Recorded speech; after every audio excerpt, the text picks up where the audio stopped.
지인이 다니는 회사에서 있었던 일입니다.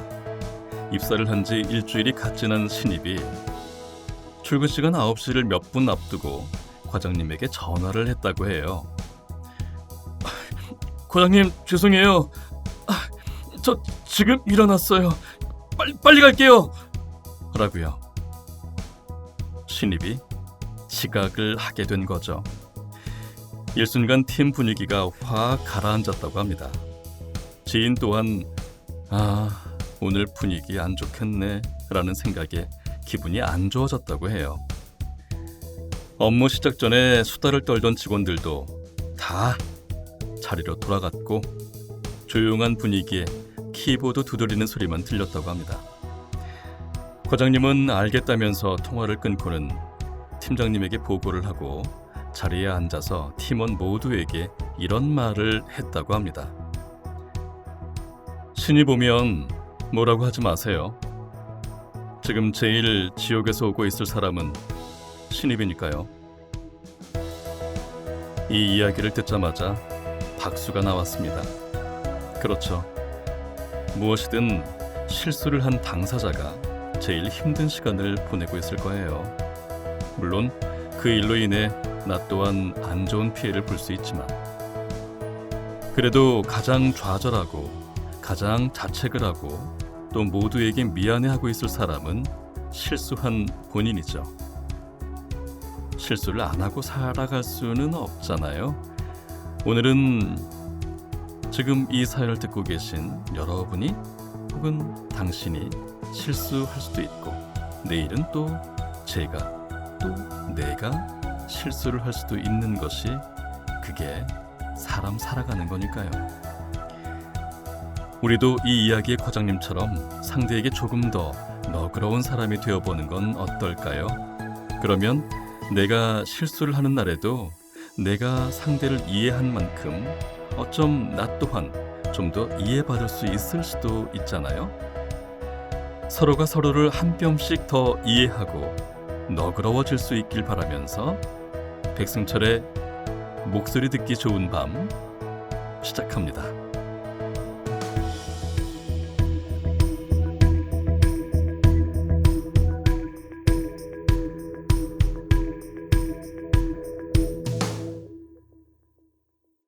안녕하세요, 백설이들. 백뜻밤 DJ 백승철입니다. 어떻게 지난 한 주는 잘 지내셨어요? 5월은 이벤트가 참 많은 달입니다. 지난주 때 그 방송에서 말씀드리진 못했는데 어린이날이었고요. 또 지난 월요일은 어버이날이었습니다. 돌아오는 월요일은 스승의 날이고요. 백설이들은 스승의 날에 연락드릴 스승님이 계실까요? 어떤 선생님들이 우리 백설이들의 은사님이실까 궁금하기도 하고 저 또한 지금 가르치는 제자들에게 생각나는 그런 선생님이 되었으면 싶네요. 그럼 오늘은 사연보다 먼저 고민 상담이 들어왔습니다. 우리 백설이들의 고민이 무엇일지 한번 읽어보겠습니다. 교수님 안녕하세요가 아니라 백승철 성우님 안녕하세요. 저는 앞에서 승철님을 교수님이라고 불러드린 것처럼 교수님이라는 단어에 아주 익숙한 석사 졸업생입니다. 저에겐 요 몇 년간 진로와 장래에 대한 큰 고민이 있는데 승철님도 같이 고민해 주셨으면 해서 사연을 보냅니다. 제가 처음 석사 과정을 시작했을 때는 당연히 박사까지 해야지 했는데 밤낮 주말 없이 연구실에서 근무하고 교수님의 말은 절대적으로 따라야 하고 이런 것들이 저의 대학원 생활과 연구실 생활을 정신적, 체력적으로 너무나도 힘겹게 하기도 하고 저도 견딜 수가 없어서 박사 과정의 꿈을 접게 되었습니다.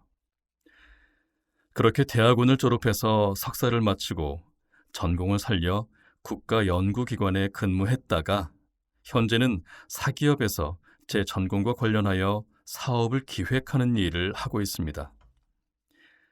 연구기관에서 근무할 때는 일적으로나 감정적으로 석사의 한계를 느껴서 나도 박사를 해봐 하며 달려들 뻔했으나 연구실 선배가 그런 식으로 박사 과정을 시작하고서 매우 힘들어했고, 주변에서도 그렇게 박사 과정을 하게 되면 스스로 박사 과정을 해야겠다 해서 시작하는 게 아니라 결과적으로는 상사인 박사 때문에 억지로 하게 된 것이라서 후회를 많이 할 것이다 라고 하더라고요. 실제로 그렇게 고생하신 분들이 왕왕 있고, 박사 과정은 최소 3년, 평균 5년에서 7년의 짧지 않은 코스를 거쳐야 하기에 그래서 다들 더더욱 말리기도 했고요. 저도 그런 사실들을 매우 잘 알고 있어서 처음의 결심대로 박사 과정은 때려치우고 척척 석사로 잘 살아야겠다라고 결정을 내렸었습니다. 이렇게 계속 이어졌다면 오래오래 행복하게 잘 살았답니다라고 해피엔딩으로 끝났을 텐데, 인간은 끊임없이 경험을 하며 고민도 하기 때문에 또다시 박사 과정에 대한 고민이 생기게 되었어요. 계속 일을 하면 할수록 더 많이 배워야겠다는 생각이 들게 되더라고요. 근데 그때마다 과거의 기억 때문에 주춤하게 되었어요. 물론 모든 대학원 연구실들이 다 그런 건 아니지만 아무래도 첫 경험을 호되게 하고 나니 선뜻 다시 시도를 하기가 어려워지더라고요. 그래도 박사를 해봐야겠다 싶은 이유는 요새는 박사들이 과거에 비해서 아주 많아져서 연구직에서의 석사들 포지션이 애매하기도 하고, 기왕 석사까지 했으니 박사까지 해버리자라는 생각이 들었어요. 그리고 저는 공부도 좋아하고 탐구도 좋아해요. 솔직히 말해서 연구가 재미있어요. 연구에 대한 자부심도 있고요. 그래서 계속 박사를 시작해볼까 싶은데 과거의 그 기억이 발목을 잡고, 과거를 극복하고 만약 석사를 끝냈으니까 박사 과정을 준비하더라도 이 전공으로 박사가 되는 게 메리트가 있을까 하는 고민도 생겼습니다. 저 근무했었던 곳에서 같은 전공인 동료 직원들 중에 같은 생각을 하는 분도 있었어요. 그렇다면 아예 전공을 갈아엎어서 그동안 배우고 싶었던 통계학을 석사부터 다시 시작해서 박사까지 하는 건 어떨까 하는 고민까지 생겼답니다. 어쩌다 통계학까지 나오게 되었냐면요. 제 전공은 공과 계열인데 석사 과정 때 여러 번 통계 분석도 해보고 데이터 분석으로 졸업 논문을 쓰기까지 했어요. 분석할 때는 진짜 스트레스를 많이 받았는데 해놓고 보면 그렇게 뿌듯할 수가 없더라고요. 그리고 고등학교 때 수학을 너무 좋아하고 분석도 좋아해서 수학과 통계학과 이렇게 입시 준비를 했었던 적도 있다 보니 통계학에 대한 거부감은 없어요. 오히려 매우 흥미롭죠. 거기다 요새는 사기업에서 기획하는 일을 하며 이전에 지겹다고만 생각했던 연구가 정말 재미있었던 거구나 싶고, 계속 공공기관에 근무했다 보니 다시 공공기관에 근무하고 싶어져요. 학위 과정이 힘들어서 석사로 계속 남고 싶지만 국가 연구기관에서 오래 근무하려면 석사로만 있기도 힘들고, 박사라는 타이틀이 필요가 아닌 거의 필수가 되어서 여러모로 고민의 나날을 보내고 있습니다.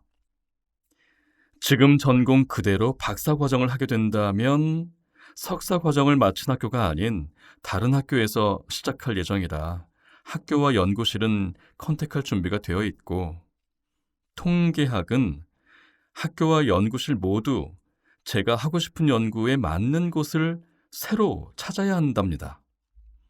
이런 고민들이 꽤나 스트레스라 가끔은 에라 다 모르겠다, 그냥 석사로 지내버리자 싶기도 하네요.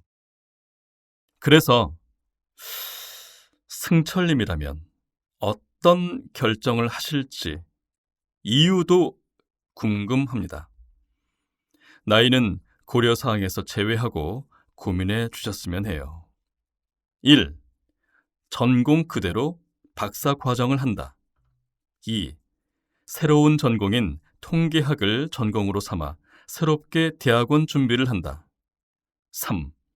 그대로 척척 석사로 산다. 네, 이게 고민이시군요. 우선 개인적인 소감, 이, 당신은 외계인, 당신은 천재, 라는 생각을 먼저 하게 되네요. 수학을 좋아하신다니. 저도 개인적으로 중학교 때까지는 수학을 전교에서 제일 잘한 사람이었는데 고등학교 올라가니까 수학이 외계어 같더라고요. 그래서 처음에 한 1, 2, 3장 이후로 넘어가면 뭔 말인지 하나도 모르겠는 그런 나날들을 저는 보냈었는데 수학을 참 좋아하셨구나.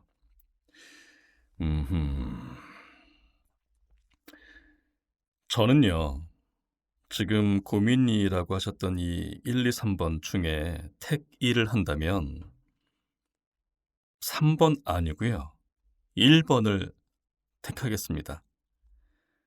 그런데 정말 같은 학교에서 박사과정을 하지 마시고 다른 학교에서 하시면 어떨까 하는 생각을 하게 되네요.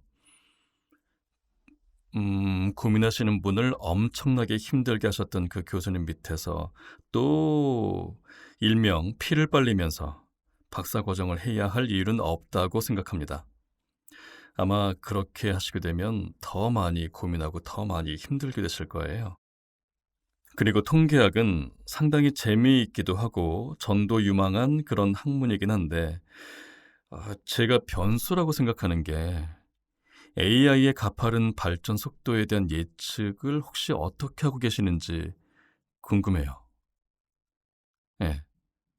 많은 분야에서 이것과 관련해서 그 방향 전환을 하거나 발빠르게 이용을 하고 있기도 한데 통계학은 그래서 제 생각에는 석사과정 다시 끝내고 박사과정까지 하고 나신 그 뒤면은 이게 세상이 약 10년 정도, 6년에서 10년 정도의 시간이 흐른 뒤라면 지금과는 판이하게 다른 세상이 펼쳐질 것 같아서 통계학보다는 지금 이미 석사과정 끝내신 그것으로 박사과정까지 하시는 게 어떨까라고 생각됩니다. 다른 학교에서요. 네, 화이팅! 그리고 나중에 또 한번 저한테 알려주세요. 네, 다음 고민입니다. 안녕하세요, 백디제이님. 제게는 고민이 있습니다. 저에겐 결벽이 있습니다. 코로나가 생기고 얼마 지나지 않아 생겼는데 증상이 날로 더 심해지고 있어요. 수시로 알코올솜 소독은 물론이고 여기서부터는 제 주변 사람들이 들으면 모두 질겁하는 이야기이긴 한데 가게에서 사온 모든 물건을 다 비누로 닦아요.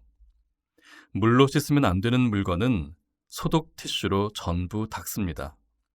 사실 저는 지금 제 삶에 크게 불편을 느끼진 않지만 친구가 계속 그렇게 결벽이 더 심해지면 일상생활도 힘들어질 테니까 하나씩 소독을 하지 말아보라고 합니다.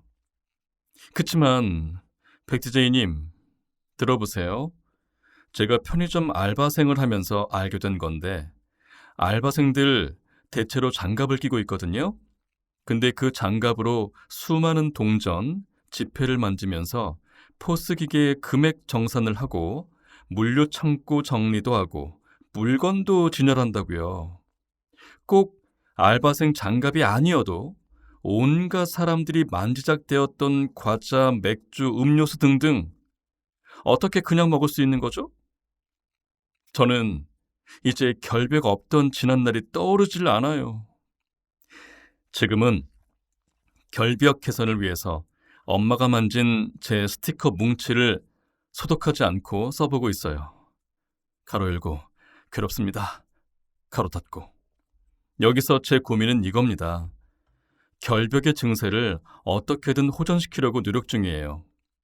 사람들과 악수나 포옹하고 나서 알코올 안 뿌리기, 사람들과 식사하기까지는 노력 중이에요. 그치만 바깥 사람이 만지작대던 상품 소독 안 하고 바로 먹기는 진짜 어려울 것 같거든요. 저 메커니즘을 이해한 상태에서 저는 어우, 무리일 것 같아요. 그것만은 제가 이 부분까지도 고쳐야 할까요?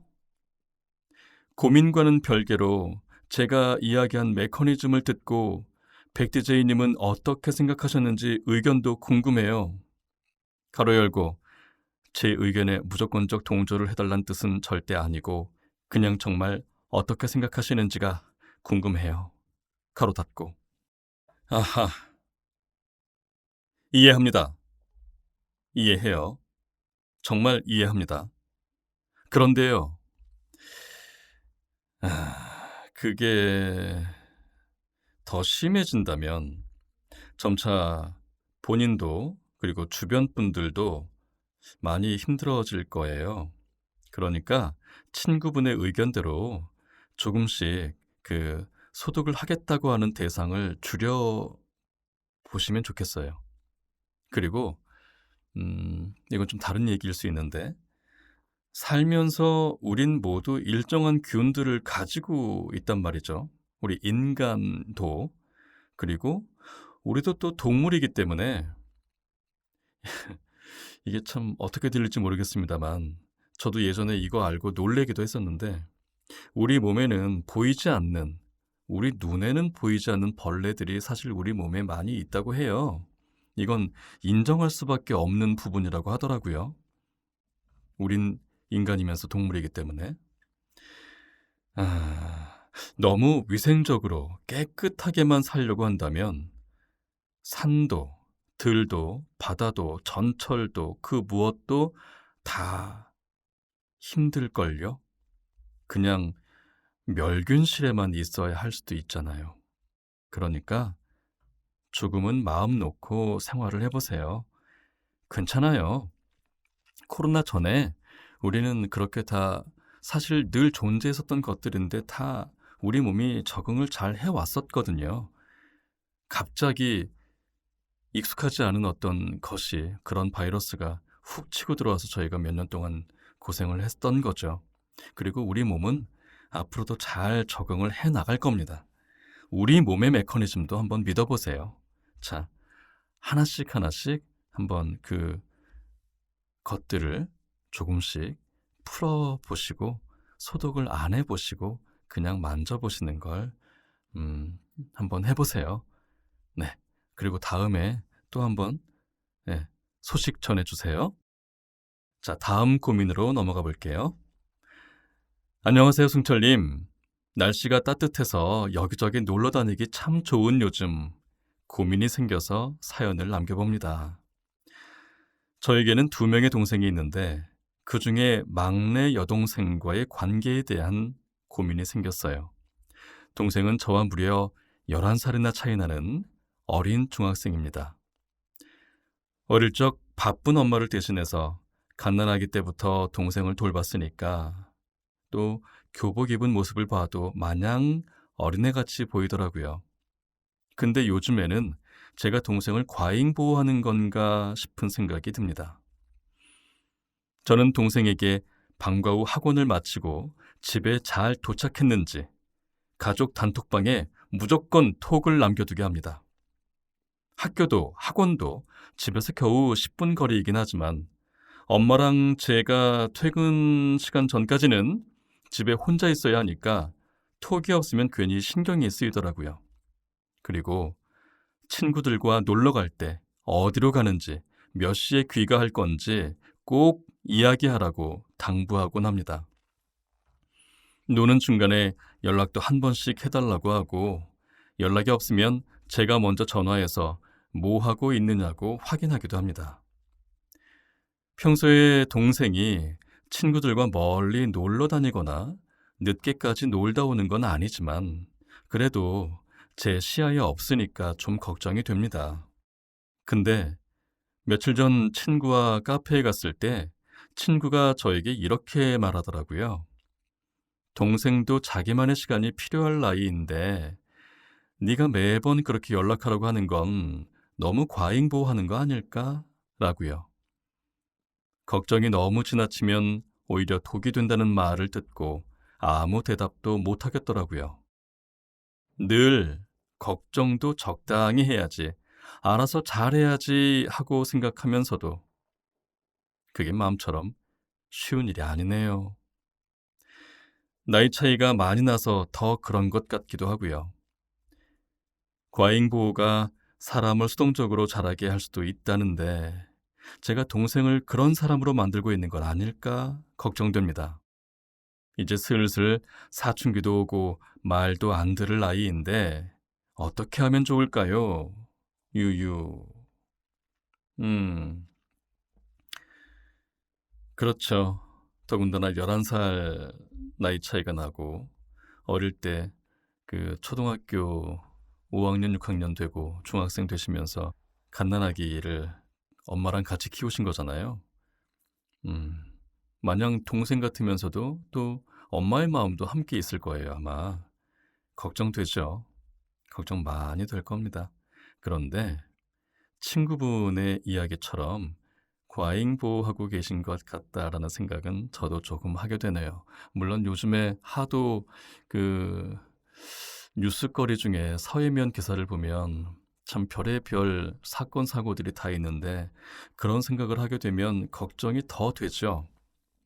더 됩니다. 그런데요, 또 앞으로 또한 10년 정도 지난다고 하면 성인이 될 텐데, 동생도. 나중에 결혼하면요? 설마 신혼여행지까지 따라가실 건 아니죠? 그리고 동생이 데이트를 할 때 뭐 어디 CCTV 같은 거 설치해 놓고 코치할 수 있는 것도 아니고요. 걱정해 주시는 마음은 사랑이겠지만 조금만 접어 주세요. 그리고 음, 딱 하나. 이건 가르쳐 주세요. 원칙과 기준이 있게 행동하라고. 그걸 꼭 동생분에게 잘 가르쳐 주시면 좋을 것 같습니다. 그러면 음, 사연 보내주신 분의 마음처럼 동생분이 잘 해 나갈 거예요. 그리고 믿고 맡겨주세요. 모든 순간에 함께 할 수 없으니까 그 가르쳐 주신 대로 동생이 잘 하면서 또 성장하면서 본인의 원칙을 계속 만들어 나가고 잘 해 나갈 겁니다. 믿고 맡겨주세요.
살아가면서 정말 많이 고민하게 되죠. 그럴 때 혼자 생각 정리는 하는 것도 물론 좋지만 이렇게 누군가 사실 잘 모르더라도 응원의 말이나 그냥 내 생각은 이래 하면서 해주는 말들이 가장 힘이 될 때가 있습니다. 무심히 하지만 진심을 담아서 건네는 말 한마디에 기운을 얻는 것이 사람이니까요. 저도 뭔가 고민될 때가 있었는데 몇 달 전에 그 최결성우가 저에게 툭 한마디 하는 것이 저에게 또 큰 힘이 되기도 했었거든요. 음. 자, 우리 백설이들 힘들거나 고민이 있으면 주저 말고 여기에 말씀해 주세요. 그럼 이제 다 들어주는 밤 읽어보겠습니다. 안도 타다오를 아시나요? 역대 프리츠커상 수상자이기도 하고 우리나라에서도 자주 건축을 해서 관심을 가지게 되었습니다. 어렸을 때는 어른들이 이게 안도 타다오의 건축물이야 하면 뭔가 좀 다른데? 엄청난 건가? 하고 흘려버렸는데 꽤나 여러 번 마주했을 때쯤 어느 날 훅 하고 가슴에 와닿았어요. 우와, 이곳은 다시 방문하고 싶다. 정말 멋지다 하고요. 아니나 다를까 그의 건축물은 감정을 자극하는 요소들이 많아서 일반인들도 매우 흥미로워한대요. 어렸을 때는 노출 콘크리트 건물은 흉물스럽다고 생각했어요. 저건 뭐지? 뭔가 건강에 나쁠 것 같은데? 가? 저의 감상이었습니다. 그런데 건축가 르 코르뷰지에를 보고 그를 좀 더 이해하게 됐어요. 특히 그의 라 뚜레트 수도원을 알게 되면 노출 콘크리트가 더 이상 흉물스럽지 않습니다. 그리고 노출 콘크리트로 짓는 것이 얼마나 뛰어난 미장 기술을 가져야만 완성할 수 있는 것인지 깨닫게 됐어요. 그래서 정말 죽기 전에 꼭 한번 가보는 게 버킷리스트가 되었습니다. 남동생의 경우 안도 타다오의 건축물을 보러 혼자 루트를 짜서 해외 건축물 투어 여행을 다녀오기도 하더라고요. 저는 약간 엄두가 안 났지만 그게 꽤나 부러워서 저 역시 언젠가는 가볍게 다녀올까 합니다. 건축은 삶과 맞닿아 있어서 봐도 질리지 않는 것 같아요. 언젠가는 저 역시 멋지고 쾌적한 곳에서 살고 싶기도 하고요. 승철님이 사랑하는 건축물은 어떤 것일지 궁금하네요. 네. 오, 안도 타다오. 오호. 혹시 건축학 전공하시는 분이신가? 아니면 미대 쪽 다니시는 분이신가요? 어렸을 때부터 미적 감각과 건축에 대한 이야기들을 많이 나누시면서 성장하신 것 같네요. 음, 어, 저는요, 안국동에 가면 공간 사옥이 있어요. 전 거기 참 좋아합니다. 예전에 지어졌던 것에 살짝 리모델링을 해서 조금 더 리뉴얼 되어 있잖아요, 지금은. 그 공간 사옥을 참 좋아하고요. 그리고 종종 덕수궁과 석조전, 그 앞에 분수대와 벤치, 이 오브제와 함께 있는 석조전 덕수궁을 좋아해요. 안도 타다오의 작품 건축물이라고 한다면 우리나라에 있는 것 중에서는 뮤지엄 산, 원주에 있는 뮤지엄 산, 이쁘다, 멋있다. 그리고 또 제주도의 폰테박물관 이렇게 기억나네요. 음, 참 그 면 쓰시는 것도 그렇고 선을 쓰는 것도 그렇고 빛 쓰는 것도 그렇고 이게 또 이뻐요. 그 뭔가 반사되어 나오는 그 빛과 그 시간에 따른 변화 멋있더라고요. 그리고 아 1년 전에 알게 된 건물이 하나 있는데요. 장 누벨이라는 건축가 분의 설계로 만들어진 만든 거는 또 우리나라 기술로 한국 기술로 만들었어요. 카타르 도하의 국립박물관. 그곳의 형상도 저는 참 좋아합니다. 이게 처음에 그 장누벨 디자인을 보고 이걸 어떻게 만드냐고 전 세계 이제 시공하시는 분들이 못한다고 손을 들었던 그런 디자인이었는데 우리나라에서 해보겠다고 그러면서 만든 작품, 네, 카타르 도하의 국립박물관. 이게 기억에 사막의 모래장미를 모티브로 해서 디자인했다라고 했는데 정말 너무 잘 만든 건물 같아요. 선이 없어요. 직선이 없어요. 그 건물은 죄다 곡선이라고 하더라고요. 안에도 밖에도. 네. 나중에 한번 알고 계시겠죠, 뭐. 그리고 혹시 이 방송을 들으시는 분들도 장누벨 작품의 카타르 도하 국립박물관 한번 디자인 한번 검색해서 봐보세요. 그리고 사막의 모래장미도 한번 검색해서 봐보세요. 시간이 만든 작품, 모래장미. 세상에 똑같은 것 없는 모래장미. 예, 한번 보시면 새로운 감흥에 젖게 되지 않을까라는 생각을 하게 되네요. 자, 다음 사연입니다. 떡볶이 뷔페를 아시나요? 저는 떡볶이를 많이 좋아하는 건 아닌데요. 쌀떡 파다 보니 딱 깔끔하게 끓여진 떡볶이를 좋아해요. 너무 많이 익은 건 또 싫어하고요. 아무래도 친구들을 만나거나 가족과도 손쉽게 먹을 수 있는 게 떡볶이잖아요. 그러다 보니 은근슬쩍 쌀떡도 먹을 수 있는 떡볶이 뷔페를 좋아합니다. 그리고 사실 어묵을 싫어합니다. 어릴 땐 안 먹었어요.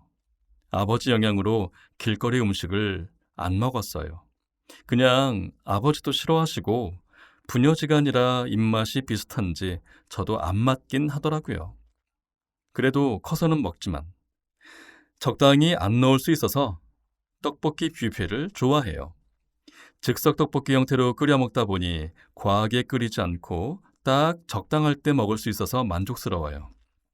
그리고 끓이면서 오래 수다 떨고 먹는 게 꽤 재미있더라고요. 가족들에게 어릴 때부터 음식 해주는 걸 좋아했어서 이렇게 저렇게 친구들에게도 끓여주는 게 재밌어요. 승철님도 떡볶이 좋아하시는 걸로 알고 있어서 가보셨을지 어떤 떡볶이를 가장 좋아하시는지 궁금하네요. 이렇게 사연을 주셨습니다.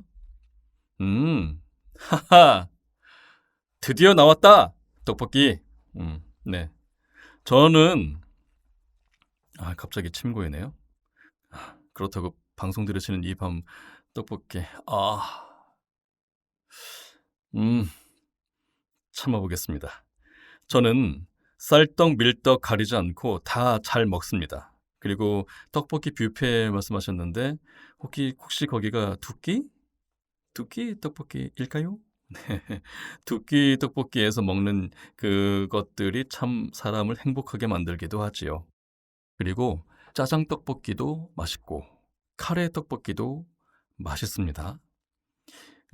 떡볶이 뷔페에서 맛과 식감, 다양한 경험을 할 수 있어서 참 좋죠. 그리고 저는 어묵도 많이 좋아합니다. 그 사연 보내주시는 분께서는 어묵을 싫어하신다고 하셨는데 어, 한편으로는 어묵을 좋아하는 사람으로서는 아쉽네요. 그러나 취향이니까 네, 저는 어묵도 좋아해요. 요즘은 그 어묵을 위생적으로 잘 만듭니다. 또 생선살의 비율도 아주 높아졌어요. 음. 그러니까 혹시나 위생 때문에 어릴 때부터 떡볶이를 먹을 때 어묵을 함께 안 드셨다면 살짝 고급 어묵부터 시작을 해서 이제 길거리 어묵까지 먹어보시는 건 어떠실까 조심스럽게 추천을 해보게 되네요. 이게 또 맛있거든요. 고급 어묵은 고급 어묵대로 맛있고 또 길거리 어묵도 길거리 어묵대로 또 이게 되게 고소하고 맛있어요. 만약에 여기에 거부감이 살짝 있으시다면 부산 물떡부터 시작해보는 건 어떨까요? 자, 떡볶이 좋아하시는 분 사랑합니다.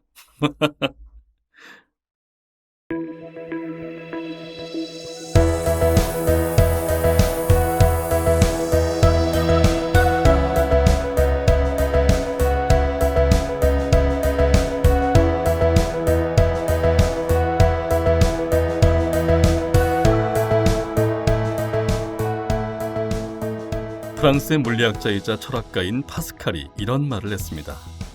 고민하면서 길을 찾는 사람들, 그들은 참된 인간상이다 라고요. 고민을 하다 보면 막 여러 갈래의 길이 나오고 어느 길로 가야 하지 라는 또 다른 고민이 생기고 또 그럼 괴로워질 수도 있습니다. 그런데요, 철학자 파스칼의 말처럼 내 인생은 그 누구도 도로를 깔아줄 수 없습니다. 무수히 많은 미로 같은 삶, 여러 가지 이정표가 섞여서 어느 길이 맞는 길인지 판단하기도 어려운 게 그런 게 인생 아니겠습니까? 고민이 많다는 건 그 수많은 길에서 나에게 맞는 최선의 길을 찾아간다는 것이니까 부디 그 고민들 속에 매몰되지 마시고 침몰되지 않으셨으면 좋겠습니다. 사실 침몰되면 제가 잠수함을 타고 데리러 갈 테니까 걱정 마시라는 말씀도 잠깐 드리면서 오늘 백득밤 여기까지만 하겠습니다. 그럼 우리 백설이들 즐거운 밤 보내세요.